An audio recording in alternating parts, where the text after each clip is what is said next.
Hello and welcome to the first and the last breakdown video that I'll be putting out this week for UFC on ESPN Plus 16. If you remember a few weeks back, I said that I would be buying all the components and building a brand new PC to give you guys more content than ever before just after the Khabib versus Poirier fight. As you can see, that PC is now behind me, but if you watch my live stream earlier on in the week, you will know that I have run into a hell of a lot of problems while building this PC, which is the reason why I haven't been able to put much content out lately. It's the reason why this video is much later than usual. You know, normally I'd put the first breakdown video out on a Monday, and it is now almost Thursday evening and it is only just going out.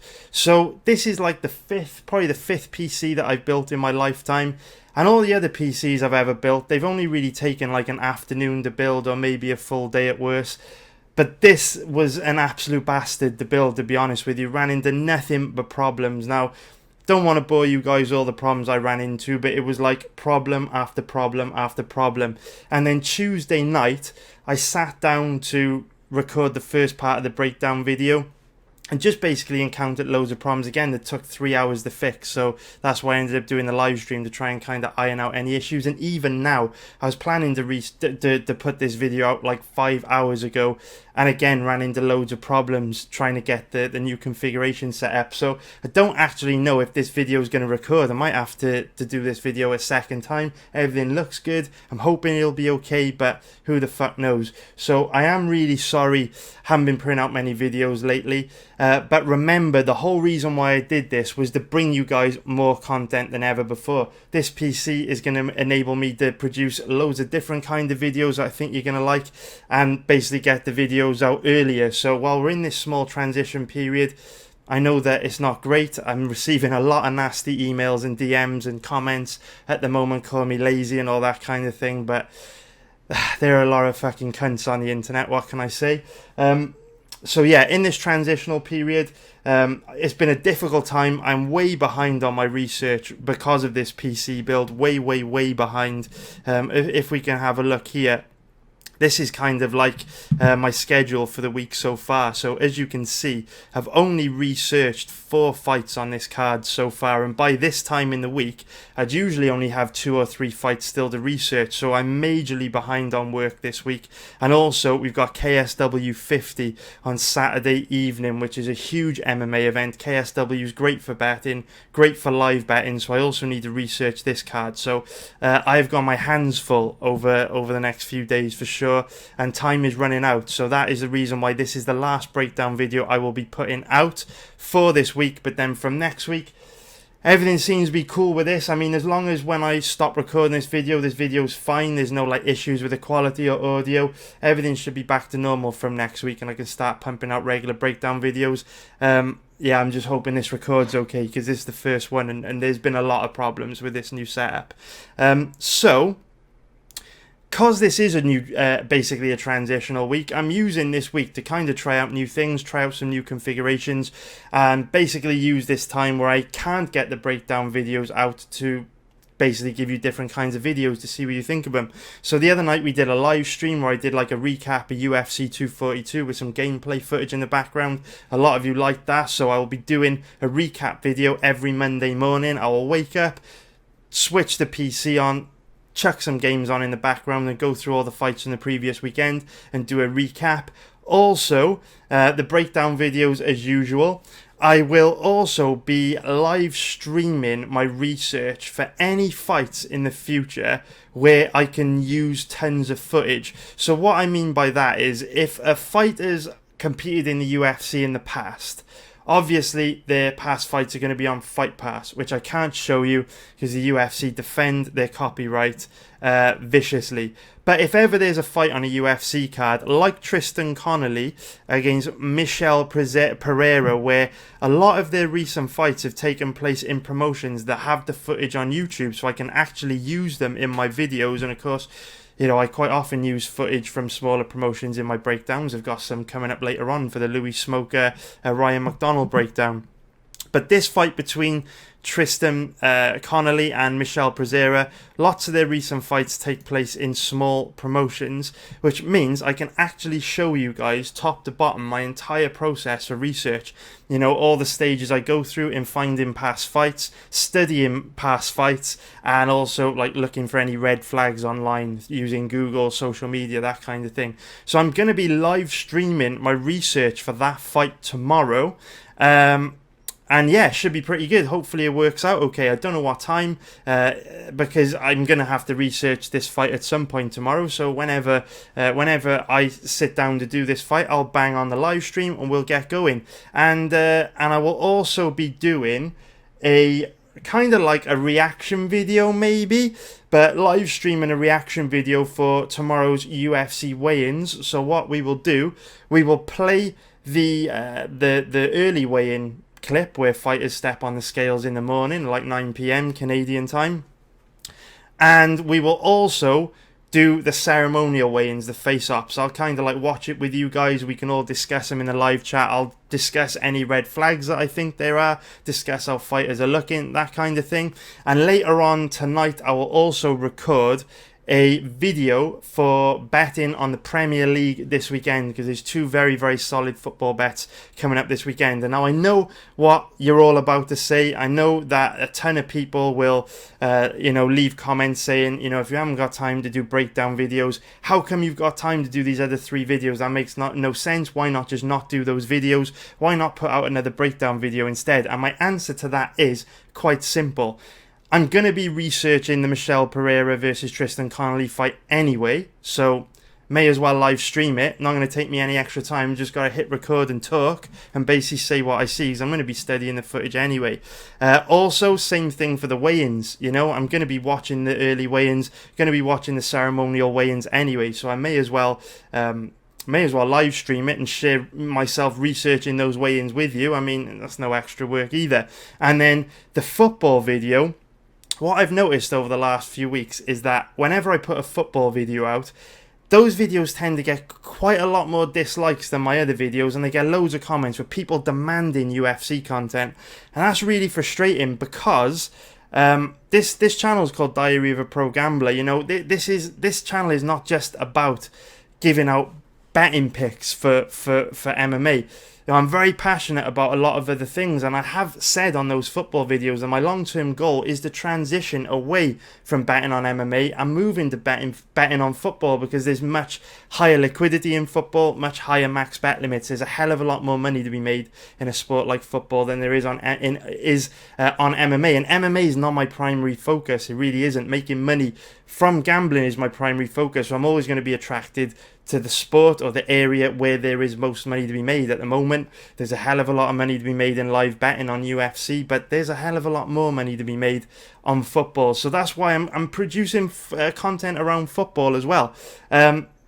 And if you really want to know, I've made a hell of a lot more money betting on football over the last 2 months since the new Premier League started than I've made on MMA, simply because the maximum bet limits on football are so much higher than they are on MMA, particularly in live betting, so you can make a shitload more money on football than MMA. But I just want to address that point, because I don't want you to think that when I put a football video out, it is instead of an MMA breakdown video, because it isn't, and I'm going to show you exactly why now. So I covered this in the live stream, but if you haven't seen it, I want you to see it again, because I don't understand don't think people understand what goes into these videos and why I don't always have time to put them out. So basically, whenever I do a video on YouTube, I always storyboard it, and my plans for each video look like this, right? I storyboard everything I'm going to say, break it up into boxes. So this is basically the storyboard for the football video that I'm going to put out later on YouTube. So if you look at it, that's how long the storyboard for the football video is. Not too long at all. Doesn't take much preparation, doesn't take much planning, doesn't take much work to put it together. Now I want to show you the planning and preparation that goes into a video like this, a breakdown video. So this is my notes, this is my storyboard, my plan for what I'm going to say to you guys about the Jimmy Crute versus Misha Cirkunov fight. So there you go, there's my notes on Cirkunov against Jimmy Crute. As you can see, just as long as the breakdown of the entire football video. So one football video is the equivalent to one breakdown. But wait, we're talking about another 3 fights on this event. So if you look about the Jeff Hughes versus Todd Duffee storyboard, look at that. Even longer than the football breakdown. Really, really long on Duffee and Jeff Hughes. Then, of course, we got the Smolka versus MacDonald breakdown. There's Smolka there. Not too long. Don't have too much to say on that fight. That's a nice short one. But then if we look at the Donald Cerrone versus Justin Gaethje fight, look how long the notes are on this fight. Just goes on forever and ever and ever and ever and ever and ever and ever and ever. We're still going, still going, still going. Lots of notes. Still going, still going, still going, still going, still going. Absolutely huge on that Cerrone versus Gaethje fight. So I wanted to explain that, just so that the next time, you think of leaving a comment on the football videos and a dislike saying, we don't care about this, do a UFC breakdown instead, just know that literally it takes about an hour to plan and record a football video. And it takes about 4 to 5 hours to plan and record a breakdown video. So that's why I don't always have time to get them out. So please chill out and just understand I'm working as hard as I can. So now it is time to stop talking about bullshit and get into the part of the video that you are here for even, not here from. And of course it is going to be talking about the fights this weekend. So first of all, before we get into the fights that are taking place this weekend, I want to talk about one of the fights that isn't taking place. And this part of the video is just a real quick something I want to say for the members of my website, or people that haven't been gambling on MMA for very long, or placing any bets for very long. What I'm about to say is going to be pretty obvious for most people, but not everyone knows this. So, for this weekend, last Sunday, which was, 4 or 5 days ago now? So last Sunday, I rushed to get a big bet out on Marvin Vettori because his odds were around about 1.44, which was minus 227, which is absolutely insane to me. That was crazy value. And the reason why I got that bet out very quickly was because I knew that he wouldn't stay at those odds for very long. I knew that his odds were going to get absolutely destroyed. I put it here. I wouldn't usually rush to get a bet out on the Sunday before an event, but I don't think we can wait to bet Vettori any longer because I believe his odds will decline significantly over the next couple of days. And it didn't actually take a couple of days for him to decline. Literally, as soon as I put the bet out, his odds got absolutely destroyed. And we can see here, it's down to around about an average of 1.33, which is minus 300. So his odds dropped by like 25% in less than 24 hours. But then, of course, last night, news broke that the fight between Vettori and Sanchez had been cancelled. Vettori is very, very angry about this because Vettori believes that Sanchez ducked him way back in August 2018 when they were originally scheduled to fight. Here we can see back in 2018, Vettori tweeted calling Sanchez, or saying Sanchez had a weak chicken heart and calling him a pussy. So Vettori already not happy with Sanchez, and then ironically before Vettori said that Sanchez had ducked him in 2018, not too happy because he thinks Sanchez is ducking him again this weekend. Vettori stepped up on 5 weeks notice to take this fight, and just last night Sanchez pulled out of this fight with sickness. Vettori saying the guy is scared, he's not a tough guy, he's a giant pussy, yada yada yada yada yada. So obviously this is really disappointing. We had our money in a super strong position on Vettori, a huge bet on Vettori. I was very confident he would win, but that's the way it goes. I mean, can't really be too harsh on Sanchez here. I mean, if I had to fight Vettori this weekend, I'd pull out as well because Vettori's an absolute beast and it was a terrible matchup for Sanchez. So I am mentioning this here just because I don't want anyone to get screwed by betting sites, basically. And you know what? This channel, I want it to be about lots of different stuff, and gambling advice is one of the biggest things that I like to talk about on this channel, not just picks and breakdowns and stuff. So if you bet on a fighter and the fight then gets cancelled, the bookie will give you your money back. They have to give you a refund. But the problem is a lot of bookies will take a lot of time to give you your money back, or they will just straight up play dumb and try and not give you your money back. So if you've bet on Vettori this week or Sanchez, you have to go and make sure the bookies give you your money back. Now, if you go into your betting account and they haven't given you your money back, what you need to do is contact their support. I find live chat always works best for any betting site, and basically tell them that the fight's been cancelled and you want your money back. Now, a lot of betting sites will just be like, yeah, let me just check on that for you now, bosh, bosh, bosh, bosh. They'll speak to a trader, and then they'll come back and say, yeah, no problem, we've just put the money back in your account, we voided the bet. But a lot of them, including some of the biggest, including Bet365, which many of you have probably used the BetVitori, a lot of them will hide behind their terms and conditions and say that we're not going to give you your money back because we've got a line in our terms and conditions that basically says we'll hold on onto your money for 30 days in case the fight gets rescheduled, and then if it doesn't get rescheduled after 30 days we'll give you your money back, which is obviously bullshit. That means your money's tied up for that long, you can't use it to place other bets and compound your profits and grow your money, right? It sucks. So I find, even though they say that, if you push them, if you lean on them, if you complain about it, they will always give you your money back. The amount of times a betting site has said something like that to me, and I've pushed them, and they've actually ended up giving me my money, it's like a 100% success rate. No betting sites ever actually held on to my money for a month. So just some advice on what to do. I want to get that in because I often see a lot of people in the comments and in my chat room and stuff say, you've only been gambling on MMA for like the last couple of months, very recently, and I just want to let you guys know what to do. So we will now go into the first fight that I want to talk about in today's video, first proper fight that I want to go into, and we are going to talk about Jimmy Crute versus Misha Cirkunov. So the reason why I picked this fight to cover in this video, and we can close down KSW 50 right by there. So the reason why I want to talk about this fight in this video is because in the live stream the other night, this seemed to be the fight that most people wanted me to cover. I asked you guys, which fight you want me to do in this breakdown video, and a lot of people were leaning towards the Jimmy Crute versus Misha Cirkunov fight, and I can see why. Because both guys have huge weaknesses that the other can exploit. Both guys are at reasonably good odds. If we look at the odds at the moment, both guys are at roughly even money.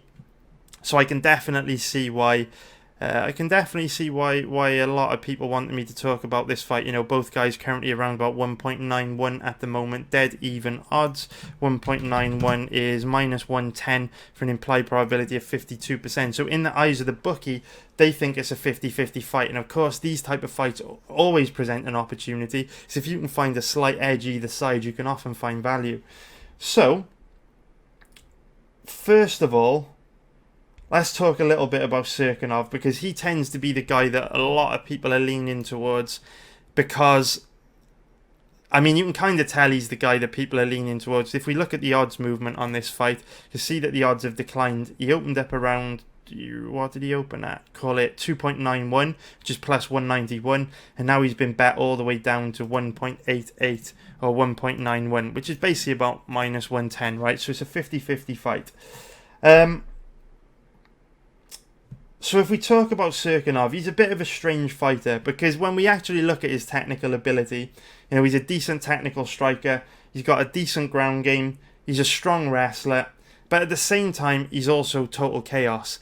Even though he is a strong wrestler, strong grappler, technical striker, at the same time, he shows giant weaknesses in these areas, which is really bizarre. Of course, he's looked very, very chinny since he came into the UFC. His knockout loss to Volkan Ozdemir was one of the strangest KO losses I've ever seen. The fight almost looked like a fix. It was that bad.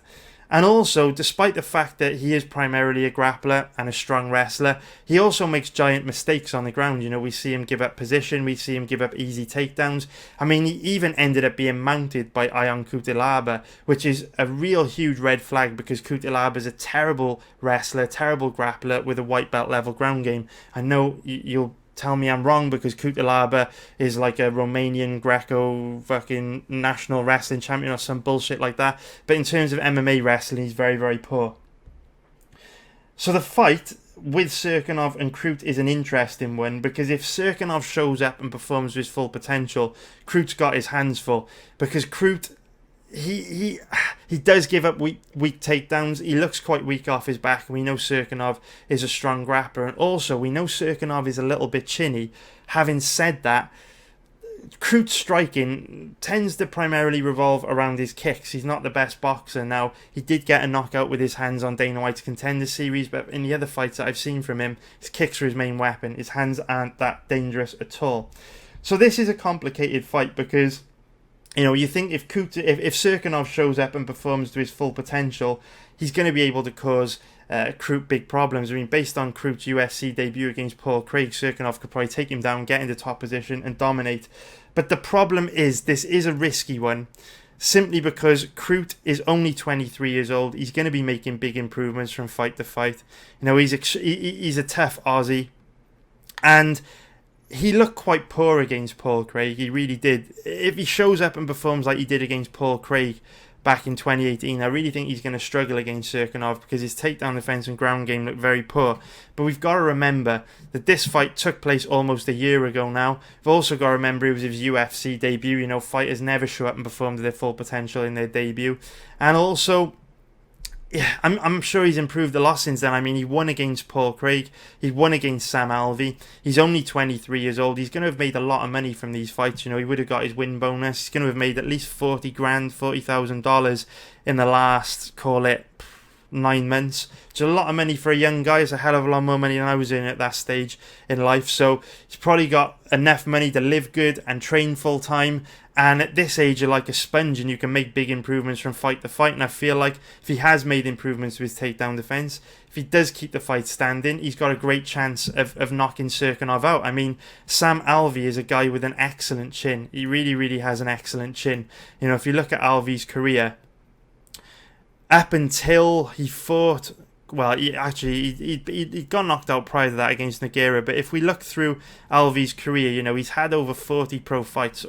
How many is that? Fucking hell. Over 45 pro fights.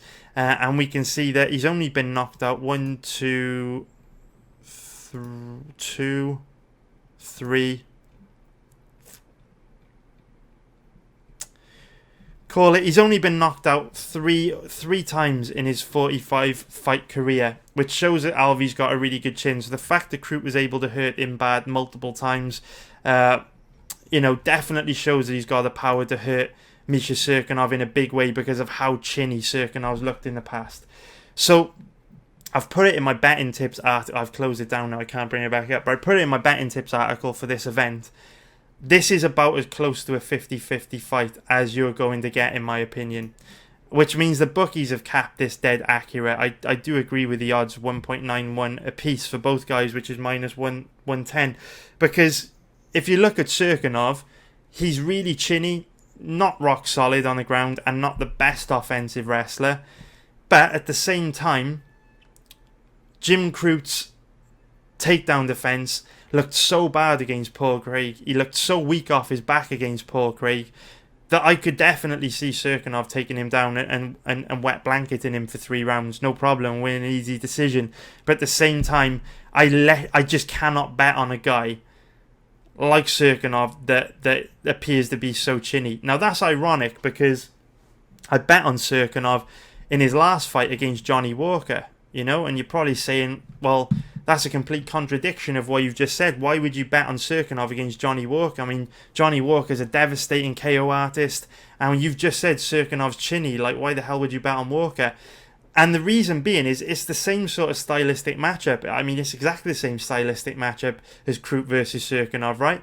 Walker is very, very heavy-handed, very explosive, very fast, very dangerous standing, but his takedown defense is poor, his cardio is poor, and his ground game is extremely poor. We've seen that in his past fights. And Crute's ground game and takedown defense is only poor, also poor, but the difference is in the odds. Remember, I always say to let the odds do the work for you. And in this circumstance, both these guys are at even money, which is a 50-50 coin flip, whereas when Cirkunov fought Johnny Walker, he was a 2.30 underdog, which gave him an implied probability of 43%. So I capped both those fights at 50-50. I felt that Walker versus Cirkunov was 50-50. I feel Crute versus Cirkunov is 50-50. The difference is, at odds of 1.91 for this fight, that gives Cirkunov an implied probability of 52%, which is right where the odds are. You know, if I cap it at 50%, the implied probability is 52%. There's no value there at all. But when you look at Cirkunov, at 2.30 for the Johnny Walker fight at 43%. That gave us around about a 7% margin over the bookies from where I capped it at 50-50. So that is the difference, guys. At the end of the day, let the odds do the work for you. The odds are telling you this is a 50-50 fight. They are dead accurate. I agree with them. It is an easy pass for me. Sorry to be boring, but that is definitely not the type of fight that you want to be betting on if you like money. Very, very risky. So we now go on to the next fight that I want to talk about in today's video, which is Jeff Hughes against Todd Duffee. And I am actually just looking at the monitor for this video, and the camera looks to be going a bit weird, but fuck it, we'll persevere. I'll put it out wherever it looks like. And I just want to apologize in advance if the camera is weird.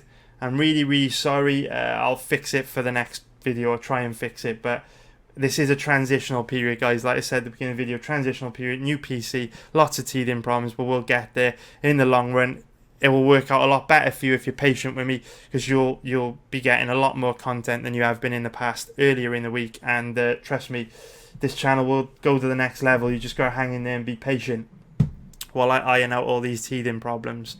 It certainly has been a challenge to move my whole setup over to this.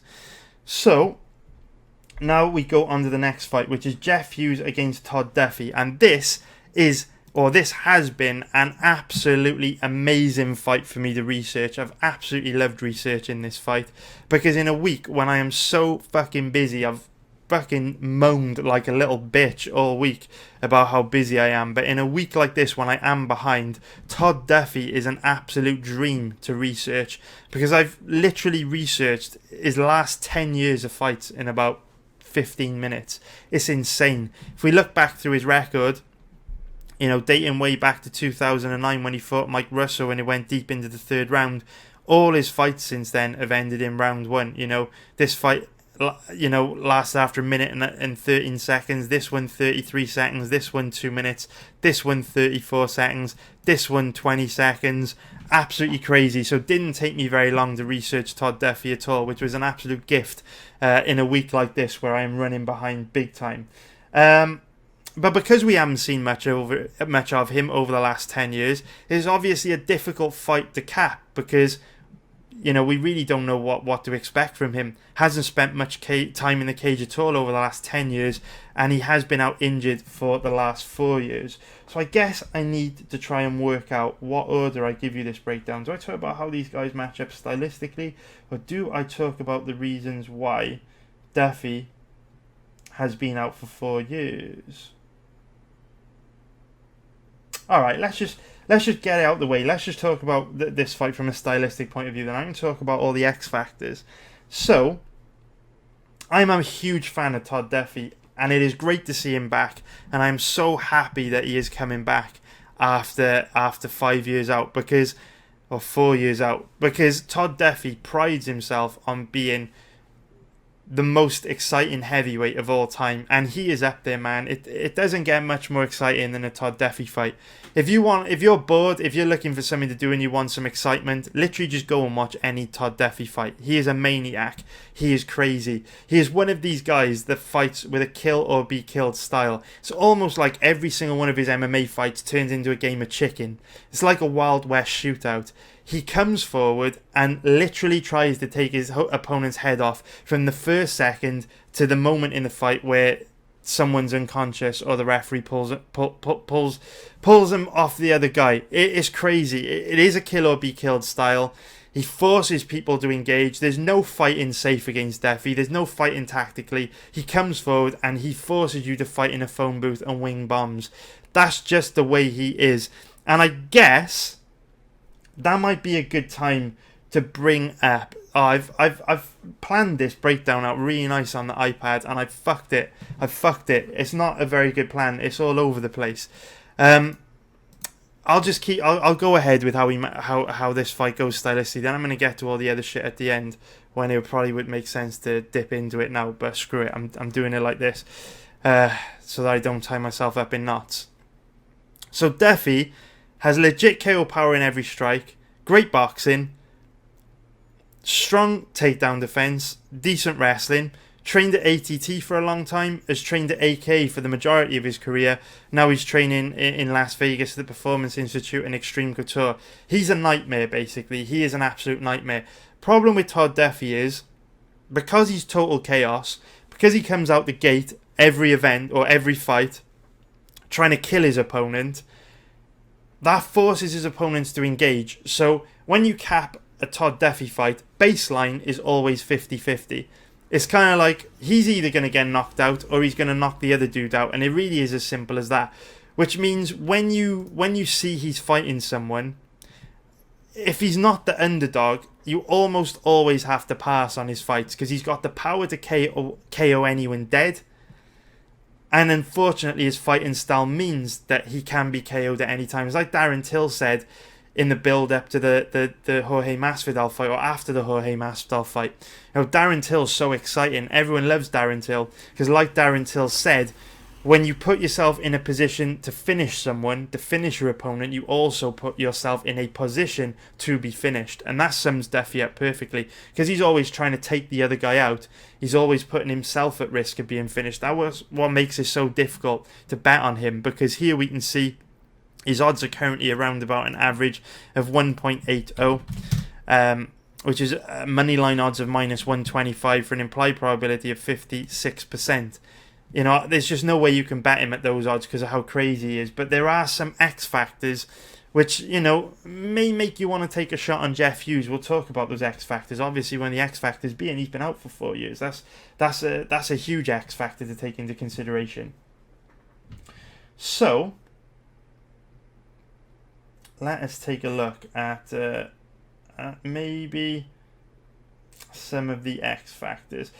I mean, before we get into the X factors, I guess we should talk. Sorry, guys, I've done a really terrible plan for this this fight. There's so much I wanted to say. I've completely mixed up the order of it. But I guess we've talked a lot about Todd Duffee and what he brings to the table, and we've completely ignored what Hughes brings to the table. So I'm guessing it's time we talk a little bit about Hughes. But the reason why I've focused a lot more on Todd Duffee than Hughes in this breakdown is pretty much because how a Todd Duffee fight plays out always depends on Todd Duffee, because he's going to dictate the pace of the fight, right? He's going to come forward, he's going to force his opponent to engage, and Jeff Hughes is just going to be forced to react to him. I mean, Jeff Hughes isn't the strongest offensive wrestler, so it's not that likely he's going to be able to take Duffee down.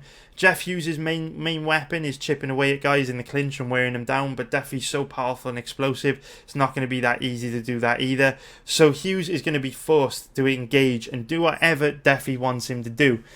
And that's a tough one because Hughes, not the most dangerous striker. I mean, he's reasonably tough, but he has been KO'd a few times in the past. But at the end of the day, in the heavyweight division, pretty much every heavyweight has got the KO power to KO any other heavyweight on any given night. So I'm not talking too much about what Jeff Hughes brings to the table, just because he's going to have to react to what Duffee does to him. And these boys are probably going to get into a firefight. Someone's going to land a big shot on the other and win by KO. That's probably the way this is going to go. So no point in really focusing too much on the threats that Hughes poses to Duffee, because these guys are just going to throw down, and that's as simple as that. So now let us get into some of the X factors. The first and obvious X factor is Duffee's been out for 4 years. Fighters rarely come back and look good after that long of a layoff, although, you know, Duffee is still 33 years old, and his fighting style, his chaotic fighting style, certainly might not mean that the layoff affects him that much, simply because he's such a wild man. He's likely to just come out swinging for the fences anyway. So why has Duffee been out for 4 years? I think that's the more important thing to take into consideration. So Duffee has been dealing with a neurological, I think it's a neurological condition when I researched it, called Parsonage-Turner syndrome. It's very, very rare, and it basically causes him a lot of chronic pain in his shoulder and his back.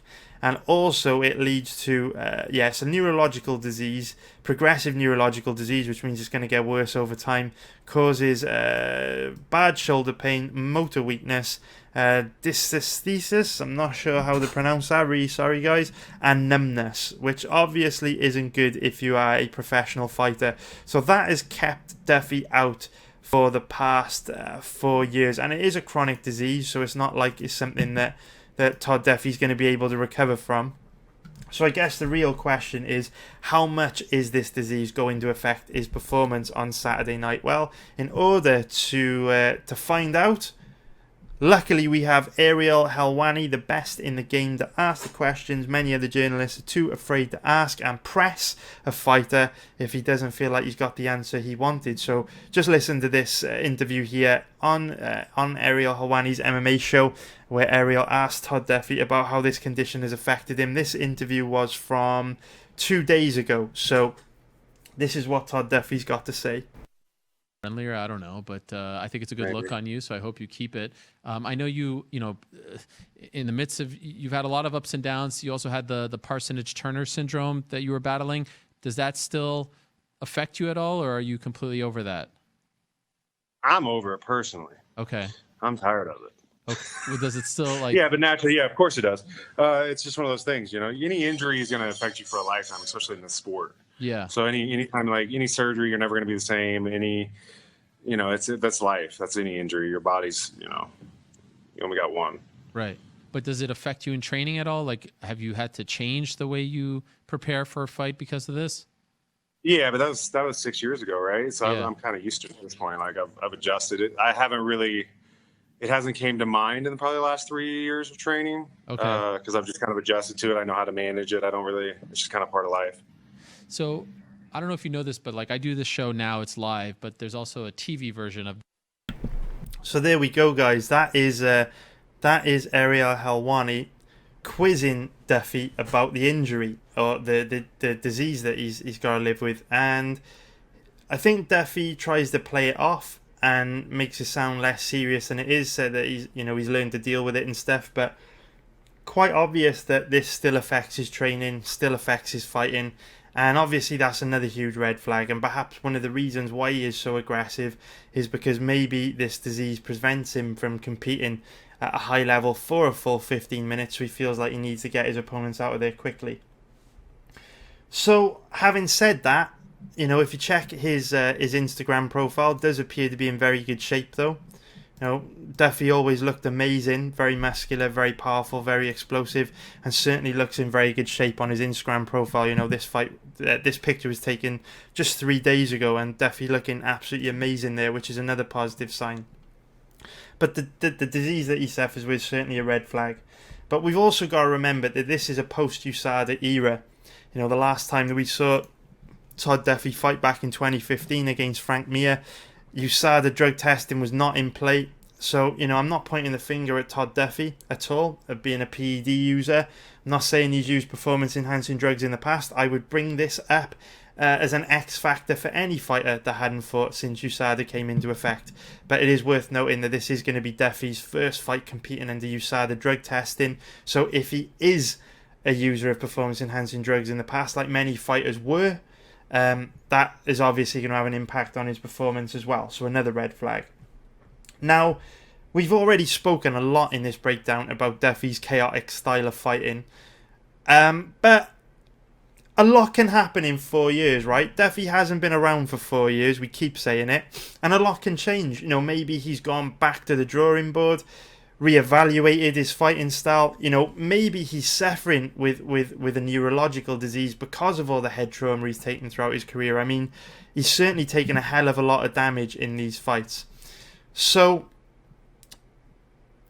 it is very possible that he comes out on Saturday night looking completely different, and everything that we've said in this breakdown goes in the bin. Maybe he fights really tactically, really smart, uses boxing to pick Jeff Hughes apart, and just looks like a completely different fighter.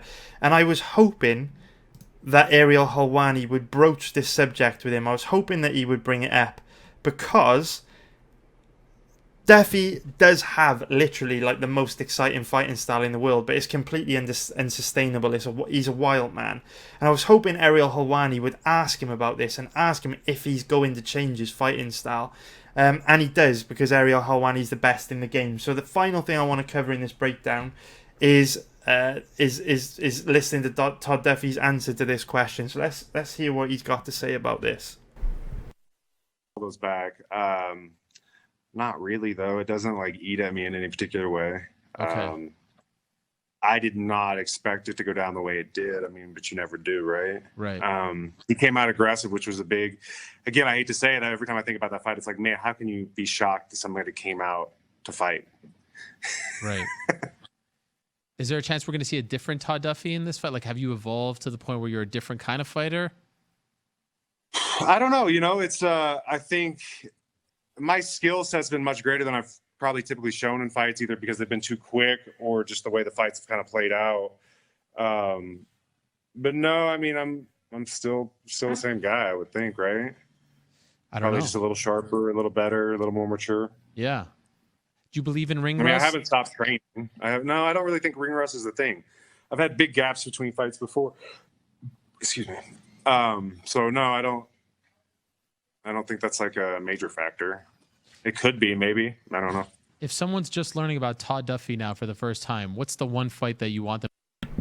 So there we go, guys. Straight from the horse's mouth. Todd Duffee said that he isn't going to change his fighting style. You know, maybe he's a little better, maybe he's a little sharper, a little bit more mature, but still going to get the same old Todd Duffee. So it's very possible he shows up with a different set of skills, different game plan on Saturday night. Not the usual chaotic self, but judging by what he said, you can probably expect more of the same. So you don't have to be a rocket scientist to know I would not recommend betting on a fight like this. Both guys are even money. Duffee is just an absolute wild man. And you know me, guys, I look for strong positions. I only want to put my money in strong positions, and there's definitely no strong positions on this fight. So it is a very, very easy pass for me. Would definitely not recommend betting that one, but I hope you enjoyed the breakdown anyway. So now we go into the next fight that I want to talk about in today's video. Another one that got quite a lot of requests is Louis Smolka against Ryan MacDonald, and I'm guessing I got a lot of requests for this one because you guys are right. Ryan MacDonald's not very good at all. But we'll be getting into that right now, actually, as we're doing the breakdown. So I want to start off this breakdown by playing you another clip from Ariel Helwani's MMA show, this time from Louis Smolka, because I know a lot of you are on Smolka for this fight, and I can see why. Ryan MacDonald's very bad, but I also don't think a lot of people that bet on MMA understand what kind of position you are putting your money into. If we look at the odds on Smolka at the moment, he is currently around about, call it at best, a 1.44 favourite, which is minus 227 for an implied probability of 69%. So to get any value on Smolka at all, you've got to give him a 75% or better chance of winning. I mean, even if you got him at, let's have a look at the way his odds have moved. What have they been? Oh, they haven't been too much better than that, actually, for the last week. So the best you're going to get Smolka at is about 1.44 for an implied probability of 70%. So if you bet Smolka, what you're saying to me is you give Smolka a 75% or better chance of winning. And that's very aggressive in MMA because of all the things that could happen. You know, Smolka could be coming in this fight with an injury, might suffer from stress and anxiety, might get food poisoning the night before a fight. He might take the fight because he needs the money and might not have been training that hard. You know, Ryan MacDonald could land a flash KO. Anything can happen. And 75% is a big probability to assign someone in a cage fight to the death. So just bear that in mind. And the reason why I think it's ludicrous to cap Smolka in that kind of ballpark is because in the past he has been very open with his battles around motivation and alcohol. So I'm going to play you a decent sized clip from this interview from Ariel Helwani's MMA show, and this clip was taken from back in November 2018, which incidentally was, if we have a look here, it was just after his win against Su Madeji back at UFC Fight Night 141. So it was a few days after this, and Ariel was basically speaking to him about being back in the UFC and getting back in the win column in the UFC. So let's just listen to what Louis Smolka has got to say about his battles with alcohol and depression. Now yourself, all on the same card. All of you needed big wins. All of you on losing streaks. Yours was much publicized. You left the company. You've had some big wins before. Was that the biggest of your career, considering everything that you've been through this year? That was a big one. That was up there, man. It's just like I've been through a lot, like with leaving, with with drinking and stuff. And honestly, if I didn't win that probably would have been it. They would have just been like, all right, dude, you're done. Like this isn't gonna work. So they told you, or you just had a feeling that you had to win in order to stick around? I was pretty sure I'd have to win. Like I was fairly certain of that. Okay. And would you have gone back to the regional scene, or did you think that your career was on the line on Saturday? I don't know if my career was, but I don't know. I could have maybe went to some other companies, but it would have been a big process of rebuilding again and stuff, and I didn't really have the funds for that, honestly, like the time or the patience to put my family through that again. Like that probably would have been it. For those that remember the early portion of your UFC career, you left 5-5, but you started 5-1, and then, as I said, you went on the 4-fight losing streak. What happened? What went wrong? Honestly, man, I don't know at what point that it happened, but I started day drinking and stuff, and somehow my motivation kind of changed from. It wasn't about trying to be the best martial artist you can be or trying to be the best fighter you can be. It was about, how much can I drink and get away with and still win? How much can I get away with drinking and still make weight? That became my goal somehow. I'm not really sure why that happened, but yeah. Were you always a big drinker? I liked it. It was fun. It was I don't know, it was a good time. But yeah, I like drinking. I like having fun. I like partying, but maybe as a kid I'm a little too hyped up for that. I might need to wait a little while and grow up before I can start doing that again. Did you feel as though the more you lost, the more you drank? Yeah, at a point, yeah. It kind of morphed into that. It was about I don't know. It was just an excuse. Okay, let's say it's a 7-day week. How many days out of the week were you drinking? I was pretty much blackout 6 days a week. Wow, blackout. Yeah. Even while you were in training camp? Yeah. Wow. And how until 2 weeks out, and then that was the point where I need to stop to cut the weight. Okay. Did you ever drink the day of your fights or the day before your fights? No. I never got to that point. I was never that ballsy. Okay. Did your team know that you were doing this? Yeah, and I got yelled at a lot, but those are my friends from childhood and stuff. They built my style. If I they can yell all they want, but am I really gonna listen? Right. What was your wife saying? Did she know? Yeah, she kind of got mad at me, and eventually, it was mostly her decision. I was done fighting. Before moving up to California and stuff, I was done. I was over it. I didn't want to do anything anymore. I was just I'm gonna get a regular job. I'm done. And she didn't want that for me. She didn't want me to kind of go out like that, I guess. And so she knew I wouldn't be happy living like that. And I was just gonna go, but she convinced me to come up here. Kind of just bought the ticket. Was no, you're gonna go up. You're gonna stay with Jason, and we're gonna try to fix you. Colin said he can try and help you out, And so they sent me up here, and kind of just I lived the lifestyle with them. I lived the fighting lifestyle, and I would go to the gym every day, with the team, with Alex and everybody, and we would work every day, and I kind of just. So there we go, guys. Some really, really interesting stuff that Louis Smolka said there, and I'm just going to recap very quickly because there are obviously tons of red flags in there. But in the background, I'm going to leave this fight playing while we break this fight down, which is one of Ryan MacDonald's recent fights against Matt Murphy. This fight took place back in March 2018, so just over a year ago. And I'm going to be talking about this fight after I've summarised that interview. So just pay attention to the stuff that's happening here. Ryan MacDonald is the guy in these gold and white Muay Thai shorts. So I will hit play right by here, and we will just recap some of the stuff that Smolka said, and I'll give you my thoughts on it. So I am not pointing the finger at Smolka at all. Just like I wasn't pointing the finger at Todd Duffee, potentially using performance-enhancing drugs like many fighters have before USADA. I'm not pointing the finger at Smolka at all, but it's my job to basically go deep down the rabbit hole of every fight and try and find an edge. Try and find strong positions to put my money, because even if I don't have pre-fight bets for a particular fight, I can still use the information gained from research to make money live betting, right? So let's just recap. So Smolka said that if he lost...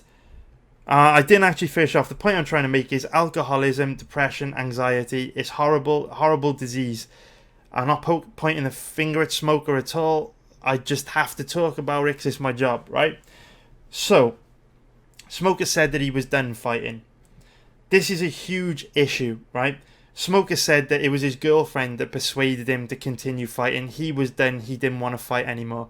Let me tell you now, with 10 years of experience watching this sport and gambling, when a fighter says they're done, they are done. When a fighter says they don't want to fight anymore, doesn't matter if they're 21 years old, 31 years old, or 41 years old, they're done. The fact that Smolka openly said in that interview that he was done fighting and he didn't want to fight anymore is a huge red flag. An absolute huge red flag. Because he even spoke in that video and said that he's lacking motivation. And when you know yourself, guys, right? We've all been stuck in a rut in life, going through periods of depression. We've all been stuck in jobs we hated. When you are lacking motivation, it is not easy to get it back. Now, of course, in that interview, Smolka's going to say, you know, he's got his motivation back. Everything's fine now. You know, his life's colourful again. He's got all his motivation back. Life's great. But we know it's not easy to turn motivation on and off like that. And Smolka's going to still have those demons. You can't just get rid of them overnight. They take years and years, or sometimes even decades, to work on and basically beat. So that is a huge red flag. Another big red flag is the fact that Smolka openly admitted to day drinking. He said that he day drinks a lot, and he said 6 out of 7 days in a week he would be blacked out drunk, which is a huge red flag. Again, you know, if he's been doing that for a long period of time, which it suggests that he has, because he said, you know, he grew up doing that, his friends used to do that with him, and that he loves drinking and partying. He's probably been doing that a long time. Who knows what that's done to his metabolism, his body, his endurance, his cardio. Could have had some lasting damage, some lasting effect, that even though in time he can get himself back in shape, might not be able to get himself back in shape in just a year or two if he really was going heavy on the booze for, you know, 4 or 5 years. Who knows? Can take a long time to get your body back in peak optimum shape. And he did say as well that he cared more about drinking than fighting, which is another huge red flag. And he said that, you know, the more he would lose, the more he would drink, which is perhaps one of the biggest factors to take into consideration here, because if we look at his record, Smolka did lose his last fight against Matt Schnell and didn't look that good. So has this loss to Matt Schnell sent him into a downward spiral? Is he drinking again? Is he lacking motivation? Has he dealt badly with this loss? So after all the things that I've just mentioned, hopefully you'll understand why capping a guy like Louis Smolka at 75% is completely ludicrous. And I do think that a lot of people that watch these videos struggle to understand probabilities. So usually I would make fun of those people, but I need to do better, and I need to not be such a dick, right? So I'm going to try in future to explain things in a different way, go about things in a different way. So I will describe it to you in this way. Say, for example, you had a super important job that you needed someone to do for you. So say, for example, you needed them to take like your son or daughter somewhere, or you needed them to like handle your money for a certain period of time and then give it back to you, or you needed them to, I don't know, like build something for you or do a job for you, right? And you knew that there was only a 75% chance that that person would deliver on that job. Would you give them a super important job to do? Like, say, for example, you were paying someone to repair your car, and you knew there was only a 75% chance that they would actually be able to repair the car. The other 25% of the chance, they would blow it up. It would break. You would never get your car back. You'd lose your car forever. Would you trust that person to repair your car, or would you find someone more reliable? If you are betting Louis Smolka this weekend, that's the kind of gamble you're taking. Would you depend on someone to come through for you when they're completely unreliable. Now, I know that's not the best example, but the point I'm trying to make is, how many more red flags do you need? Louis Smolka just gave you about 5 red flags in that video, so the thought of betting him is completely ludicrous. Now, if we go back to the fight between Murphy and MacDonald, obviously, MacDonald is total chaos, right? He's terrible. Let's call an egg, right? We've seen him get dropped multiple times by Matt Murphy here. Looks quite weak off his back. Not a particularly strong offensive wrestler. Doesn't really have much power in his hands. Just not a dangerous guy.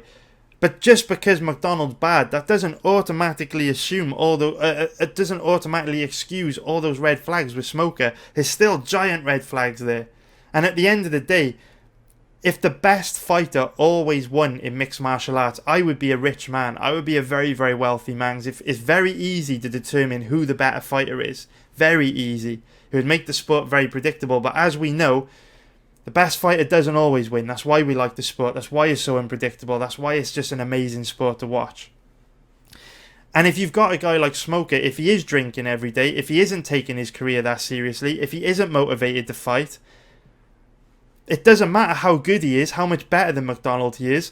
If MacDonald's showing up every day, working hard in the gym, working hard to improve, he's motivated, he's hungry, he wants to win on Saturday night, he's eating all the right food, going to bed at the right time, getting good sleep, getting good training in, that can close the skill gap tremendously, and it could be the difference. So absolutely, Ryan MacDonald isn't very good. He is second best to Smolka almost everywhere, but that doesn't mean you should bet Smolka when there are so many red flags present. And what I will say is, if we want to talk about technique, there are a lot of issues with Smolka.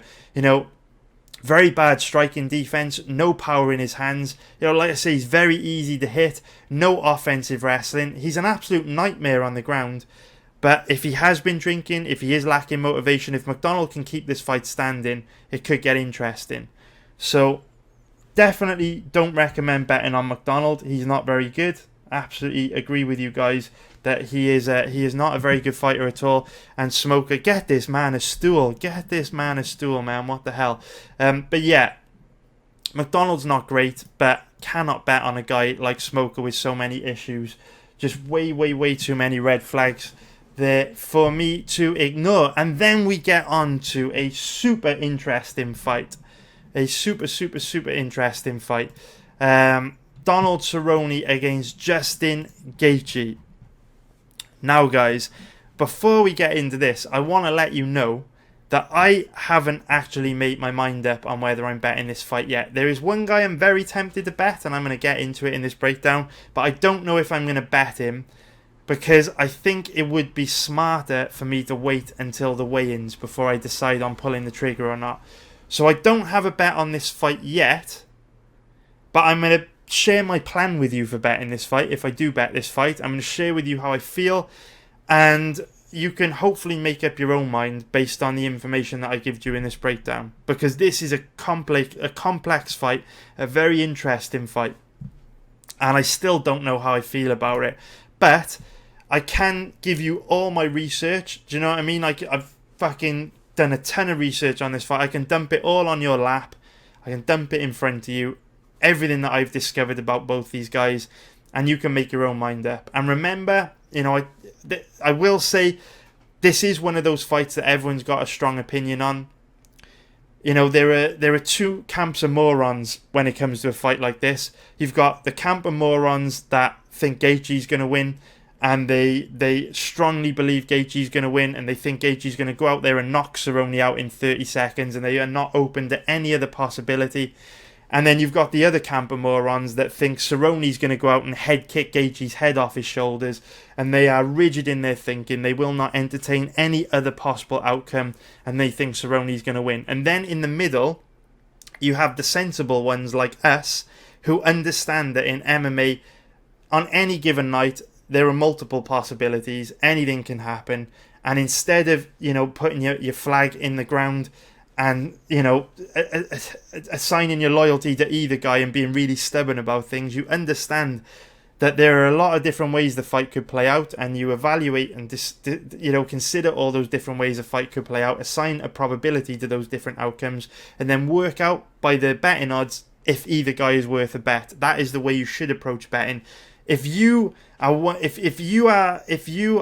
of these guys that, and I've seen a few people in my chat room say things like this week, and it's a sign that you are not very good at gambling. If you're one of these guys that thinks Gaethje is going to knock Cerrone out, Cerrone's got no chance. If you think that, you are destined to never make money from gambling. And on the flip side, if you think this Gaethje's got no chance, you are wrong. You are wrong. Because this is a terrible stylistic matchup for both guys. And I know that's a complete contradiction. That is a complete paradox. That makes no sense. It is not something you'll hear me say very often. But trust me, this is a terrible stylistic matchup for both guys. Because both guys have huge weaknesses that the other guy is very well positioned to exploit. Just like the Cirkunov versus Crute fight earlier on that we spoke about, this is a terrible stylistic matchup for both guys, and I'm going to explain to you exactly why. So, let's start with the obvious. And judging by the odds, this is obvious for everyone, right? Donald Cerrone struggles badly against pressure fighters. You know, if we look back through his record, Tony Ferguson, pressure fighter, he struggled bad. Darren Till came out the gate at 1,000 miles an hour and pressured him, and he got absolutely murked in round 1. Masvidal came out with a high pressure style of fighting, KO'd him in the second round. Dos Anjos came out with a high pressure style of fighting, KO'd him in round 1. Saw Nate Diaz do the same way back in 2011. Cerrone absolutely struggles against pressure fighters. The blueprint is there on how to beat him.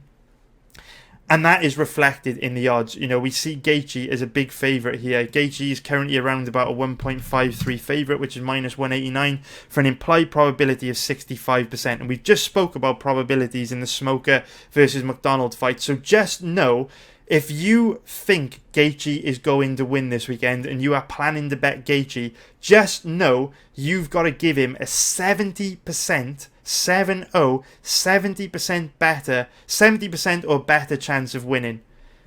And if you understand probabilities, you'll know that's a bit crazy. That is ludicrous in a fight like this with Gaethje's fighting style. So I'm sure there will be lots of people in the comments that are like, bro, Gaethje's going to knock Cerrone out in 20 seconds. And you might be right. That is a strong possibility. I strongly believe Cerrone's in big trouble here. And I do think Gaethje stands a great chance of KOing him. You would be right. But to cap Gaethje at 70%, can't do it, boys. And if you think you can, you're wrong. And you are straight up wrong. Doesn't come down to opinions. You are wrong. You cannot cap Gaethje at 70% here. At those odds, he's a terrible bet. A very, very bad bet. If you've bet Gaethje at those kind of odds, you have made a mistake. You fucked up. And it doesn't matter who you think will win. Doesn't matter. It doesn't really matter how you think this fight will play out. It's a bad bet. And it is a bad bet because you can't cap him at 70%, and I'll get into the reasons why. So, this is a bad stylistic matchup for Cerrone, because like we said, he struggles against pressure fighters, and Gaethje is an absolute nightmare. Gaethje is a problem. Gaethje is just a real bad stylistic matchup for Cerrone, because he can come forward with a lot of pressure, but he's also got the power to KO you dead. I mean, we've seen him KO Barboza and Vic dead. He shut their lights off. Very heavy-handed, and he doesn't mind eating a shot to get inside to land a bomb, which makes him very, very dangerous. And that is a huge problem in this fight, because Donald Cerrone defensively is quite bad at lightweight. At welterweight, he's much better defensively. He's much more mobile, lighter on his feet, uses a lot more head movement. But in the lightweight division, and this fight is at lightweight, he doesn't move his head much. He's a lot more flat-footed, doesn't use as much footwork, fights with his hands low, and he is there to be hit. You know, we saw in the Al Iaquinta fight, Al repeatedly landed the big right hand. We saw he took a lot of damage against Tony Ferguson. Donald Cerrone is there to be hit, which is one of the another reason why this is a bad stylistic matchup, right? He struggles against pressure fighters, and his striking defense isn't great. It's there to be hit. We know Gaethje hits like a truck. So that's the two reasons why this is a terrible matchup for Donald Cerrone. There's a very, very high chance that Gaethje KOs him dead, and I can't make it any clearer than that. Bad stylistic matchup for Cerrone.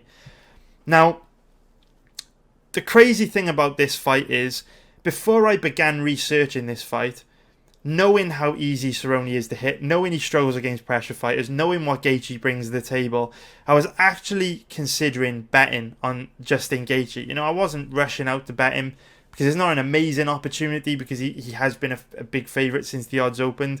But, you know, really was considering a bet on Gaethje. But this is why fight research is so important, because your mind is unreliable. Your mind is totally unreliable. It will form a memory based on shit that just isn't true. And in my mind, I had this kind of like vision of Gaethje being a relentless pressure fighter who could walk Cerrone down, get inside, land a bomb, and it would be all over. That was my memory of Gaethje. So there's no way I'd bet Cerrone. Absolutely no way. But your mind will play tricks on you, which is why research is so important, because it means that you can actually go back and watch footage, see what actually happened in fights, visualize how both guys match up, and make a really strong, solid decision and form an opinion based on fact, not based on hazy memories. Because if you rely on your brain, your hazy memories from fights that took place 3 or 4 months ago, it will get you into trouble. And that's why fight research is so important. And this is one of those fights where, after researching it, I did feel completely different, and I knew that this was a bad stylistic matchup for Donald Cerrone before I did research. That's been confirmed. But this is also a very bad stylistic matchup for Gaethje as well, because of a few things that he does, a few mistakes that he makes, which I'm going to go into now. So when we think of pressure fighters, we think about marauding, relentless beasts, like pre-USADA Rafael dos Anjos. He's very, very different now, but pre-USADA used to come forward relentlessly, walk his opponents down, and just throw an unbelievably high volume of strikes. You know, you think of what RDA looked like in the Pettis fight back in 2015, relentless. You know, Cyborg constantly coming forward, forcing her opponent to engage. She's a nightmare. And of course, the ultimate pressure fighter, Tony Ferguson, comes forward with relentless pressure, throws a high volume of strikes, doesn't give his opponents any space to breathe, and smothers them in pressure. And we saw in the last fight between Ferguson and Cerrone that Cerrone struggled bad with that high pressure style of fighting. And in my mind, you know, I'm thinking, Gaethje's got that style of fighting too, so Cerrone's screwed. If anything, this is a more difficult matchup for Cerrone, because Tony Ferguson doesn't carry KO power in his hands. You know, Ferguson breaks people down with volume. He doesn't have the power to put you away with one shot, whereas Gaethje does. That's what I've got in my head. But when I researched the fight, remember that this is a game of inches, and the devil is in the detail. And if you go and watch Gaethje's fight, I recommend particularly watching his fights against Dustin Poirier and Eddie Alvarez. You'll see that his pressure is a very different style of pressure. Gaethje can't relentlessly apply pressure like Tony Ferguson can, because he doesn't have the distance control or the footwork to keep his opponent backed up against the cage. So Gaethje is a high pressure style of fighter, but not in the way that a Ferguson or a Cyborg or a Diaz is. Gaethje's style of pressure is a style of pressure that comes in bursts. So what you will see Gaethje do is he will come forward and he will try and take his opponent out with his forward pressure. If they survive that barrage of attacks, he'll then back off, go back into the middle of the octagon, into kickboxing range, and he will then shell up with a high boxing guard like this. He will actually shell up, he will put his head down, and he will keep this tight boxing guard, and he will allow his opponents to tee off on him, because he doesn't have the best technique. So when he's pressuring his opponents and forcing them to react to what he does, he's very, very effective. But when he actually has to retreat, because he can't sustain that type of fighting for a long period of time, he doesn't have the cardio to do so. You know, Gaethje tends to slow down big time after 6 or 7 minutes. You know, to avoid gassing out after these 30-second, 1-minute barrages of attacks, and he goes back to the centre of the octagon and shells up boxing style with a high boxing guard. He lets his opponent tee off on him doesn't move his head, doesn't use any footwork, doesn't throw any counters. He literally shells up like this. Now, this style of defense can be very effective in boxing, where you've got giant gloves to protect, a big portion of your face, right? Big boxing gloves, right? They'll cover a big percentage of your face, which means it's hard to sneak the punches through to land hard and clean. But that style's much less effective with MMA gloves because, of course, they're smaller, more of your face is exposed, especially if you're not rolling with the shots, using head movement like Gaethje does. Gaethje doesn't move at all, doesn't use any head movement. He literally just lets his opponent tee off on him. And because of that, he takes a ton of damage. If you go back and watch his fights against Poirier and Alvarez, you'll see that he takes a tremendous amount of damage, but he can take it. He's a tough motherfucker. But he lets his opponent tee off. And I'm not talking 1 or 2 strike combos before he fires back. He'll let his opponent uncork 5, 6, 7 strike combos while he's there shelled up. Now, this is an extremely significant detail to pay attention to in this matchup, because there is a big difference between letting someone tee off with punches and letting someone tee off with kicks. Because Poirier and Alvarez are obviously very dangerous strikers, very good boxers. Poirier in particular, an excellent boxer, fighting out with the southpaw stance with vicious KO power in every strike.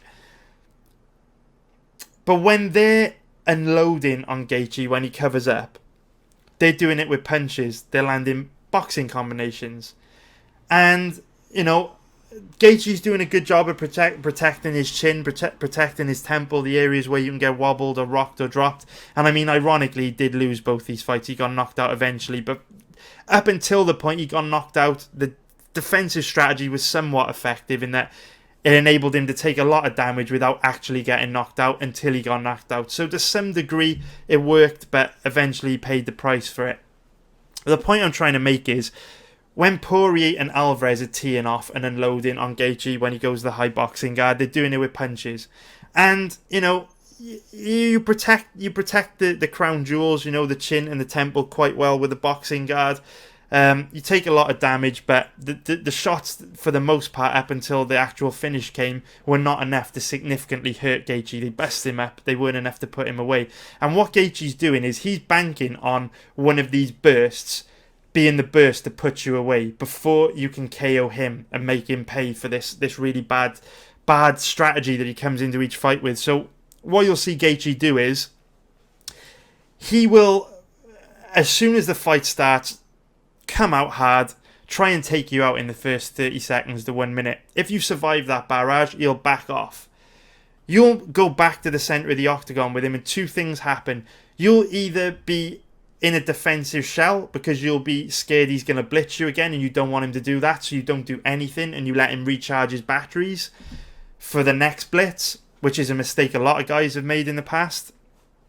Or the second thing you'll do, which is what Poirier and Alvarez did, is you won't give him a chance to recharge his batteries. You won't give him a chance to catch his breath.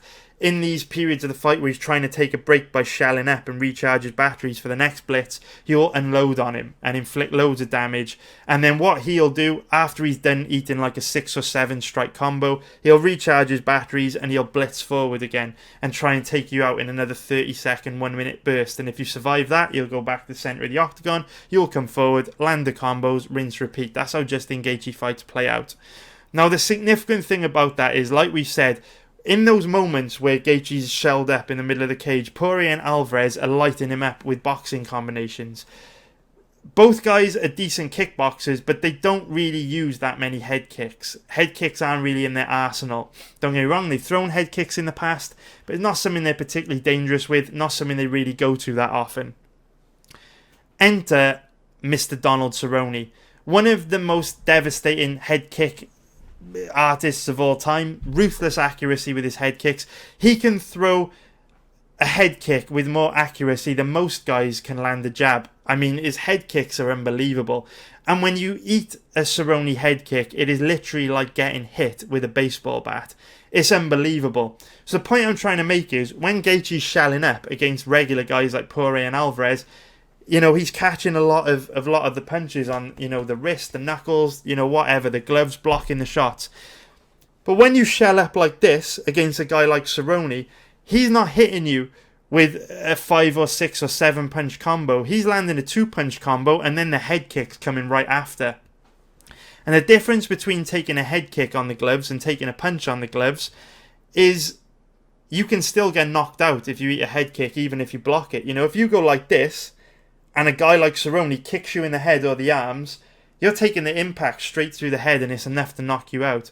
Certainly enough to wobble you or knock you down or hurt you very, very badly. A head kick can do a hell of a lot more damage than a punch, especially when you stood stationary, flat-footed, you're not moving your feet, you're not moving backwards, you're not moving your head. So Gaethje is wide open to a head kick KO from Cerrone. And another thing, even if he does block the head kick and take some of the impact off a head kick so it doesn't land with full impact, if you go like this and you get someone to smash you in the arms or the hands with a baseball bat, what happens? Well, you may not get hit in the face, but your fucking arms and your hand are going to be completely jacked up. You might break your hands, shatter your elbows, shatter your forearm, snap your forearm in two. Could easily break your arm or your hand.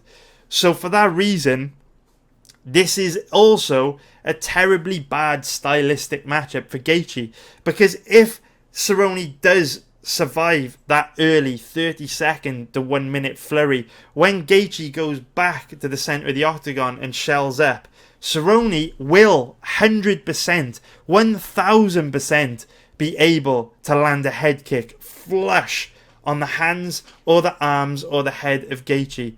And you have to, if you're betting on Gaethje, you have to bet on him being able to absorb that head kick. And as we've seen in the past, Gaethje's chin is not exactly bulletproof. Poirier and Alvarez put him away. Alvarez not a guy known for being a finisher either. If we look at Alvarez's record, he's had almost 40 pro fights.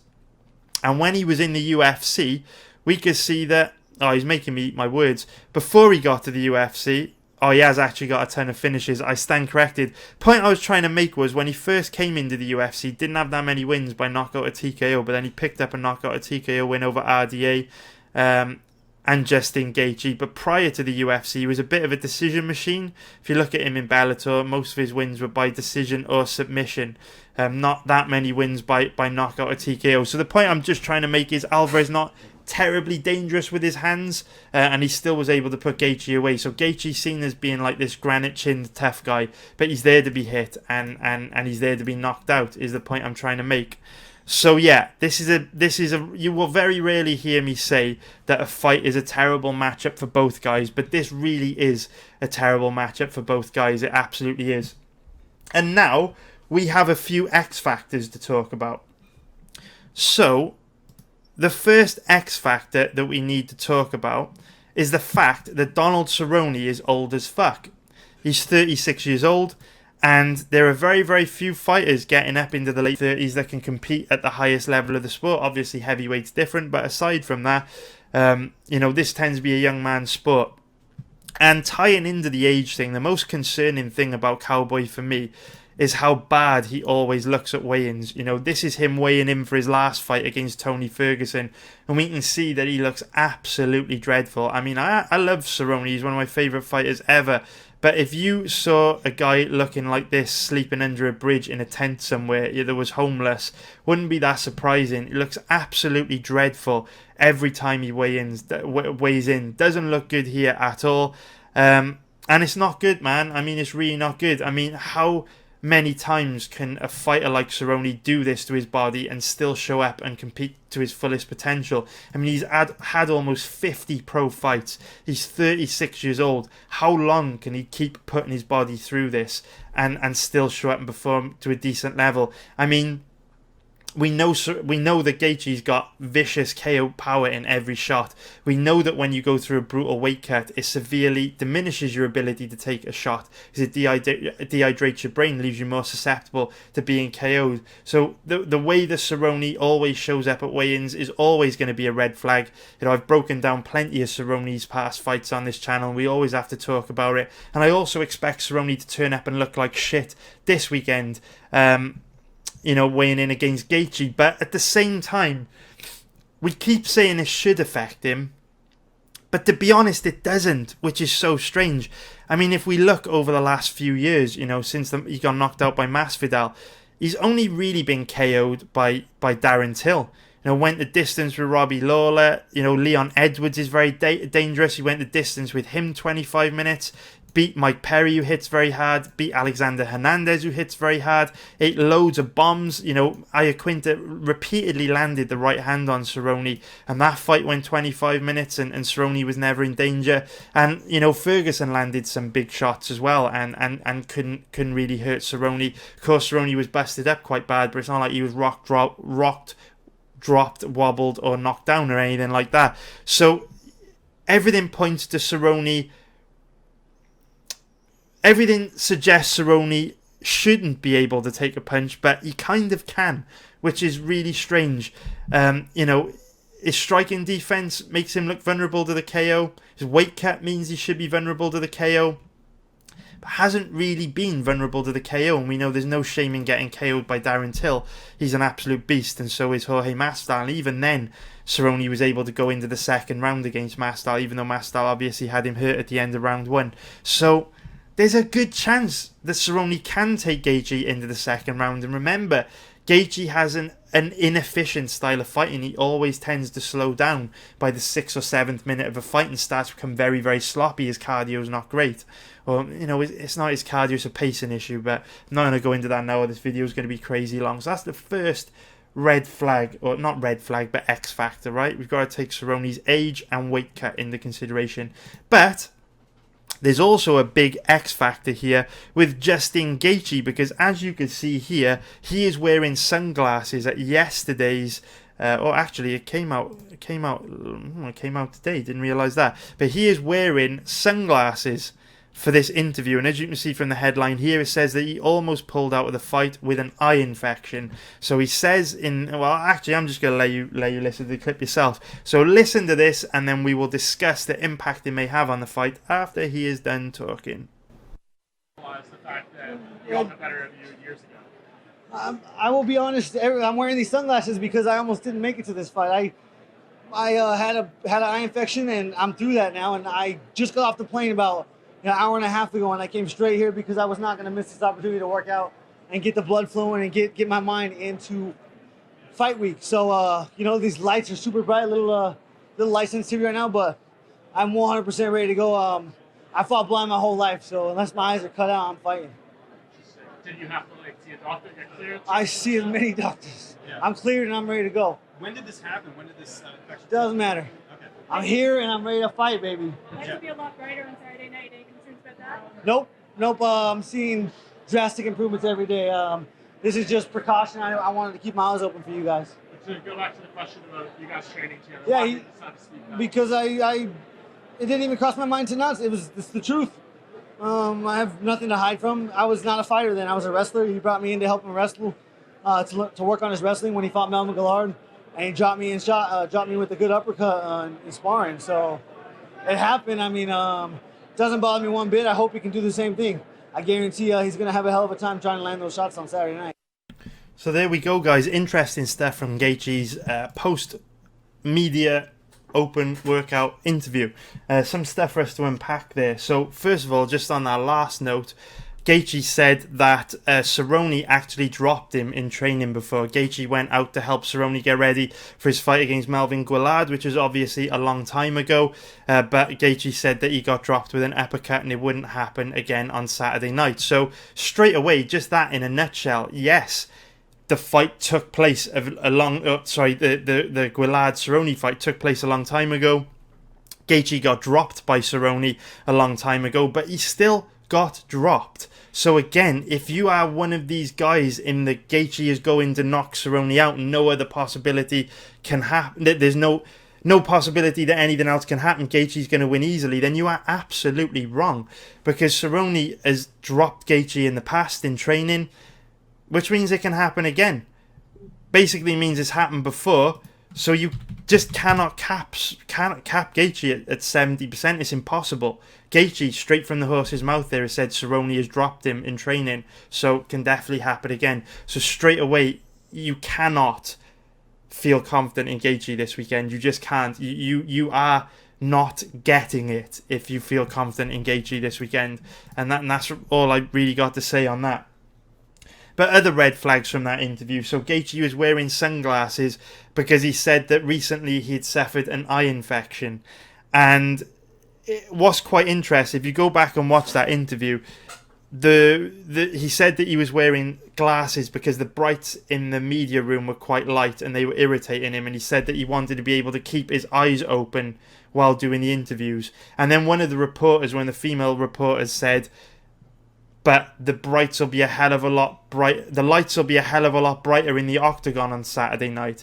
And Gaethje responded by saying, yeah, but I'm making big improvements every day. I'm fully recovered. I'm fine. I'm good to go. But he said that just after he admitted that he needed to wear sunglasses to be able to keep his eyes open.